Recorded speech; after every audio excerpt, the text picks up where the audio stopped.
बहरले शिमगाया सणाला आस लागली आई तुझे रूप पाहण्याला देव माझा एक वर्षान येतो भेटीला आनंद गाव खांदा देतो पालखीला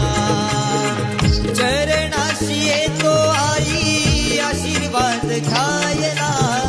भक्त तुझा तल्लीन होतो होळी उत्सवाला भक्त तुझा तल्लीन होतो होळी उत्सवाला कोकण बहरले शिमगाया सणाला आस लागली आई तुझे रूप पाहण्याला देव